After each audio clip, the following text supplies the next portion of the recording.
अस्सलाम वालेकुम। ये रेडियो सदाए हुर्रियत जम्मू कश्मीर है।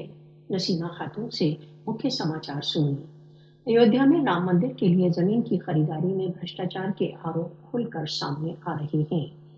अयोध्या राम मंदिर जमीन विवाद बताया गया है कि आरएसएस तथा बीजेपी ने मंदिर को व्यापार का एक माध्यम बनाया हुआ है। अयोध्या राम मंदिर उस समय से विवादित था जिस दिन बाबरी मस्जिद के स्थान पर इसके निर्माण का निर्णय लिया गया। अयोध्या राम मंदिर ट्रस्ट पर बढ़े हुए मूल्यों पर अतिरिक्त भूमि क्रय करने के आरोप हैं। समाजवादी दल तथा आम आदमी पार्टी का कहना है कि 2 करोड़ रुपए में खरीदी गई भूमि राम जन्मभूमि ट्रस्ट को 18 करोड़ रुपए में बेची गई। अयोध्या में राम मंदिर के लिए जमीन के क्रय में कथित भ्रष्टाचार की पड़ताल के लिए मांग बढ़ रही है। राम मंदिर जमीन के क्रय का सौदा।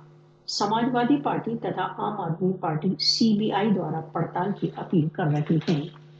कांग्रेस नेता प्रियंका गांधी ने कहा है कि भक्तों द्वारा राम मंदिर निर्माण के लिए दिए गए दान का अनुचित प्रयोग किया गया। राम मंदिर भूमि स्कैम बीजेपी द्वारा हिंदुओं की भावनाओं को चोट करने का प्रयत्न। आम आदमी पार्टी।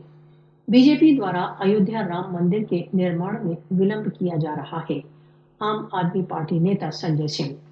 अयोध्या में 16वीं शताब्दी की बाबरी मस्जिद को 6 दिसंबर 1992 को अतिवादी हिंदुओं द्वारा धराशायी कर दिया गया। ऐतिहासिक बाबरी मस्जिद के स्थान पर निर्मित किया जा रहा मंदिर भारत के तथाकथित प्रजातंत्र पर एक कलंक रहेगा। भारत को हिंदू राष्ट्र बनाना।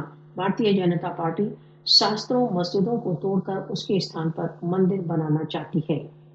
राम मंदिर का निर्माण। भारत के सर्वोच्च न्यायालय के पक्षपात निर्णय ने भारत के हिंदूकरण को अटेस्ट कर दिया है। 1992 में भारतीय जनता पार्टी आरएसएस नेतृत्व के दाएं बाजू की हिंदू भीड़ द्वारा बाबरी मस्जिद का नाश विश्व भर के मुसलमानों के हृदयों में आज भी ताजा है। मुसलमानों तथा उनके भक्ति स्थलों पर मोदी के भारत में आक्रमण निरंतर तेजी से बढ़ रहे हैं।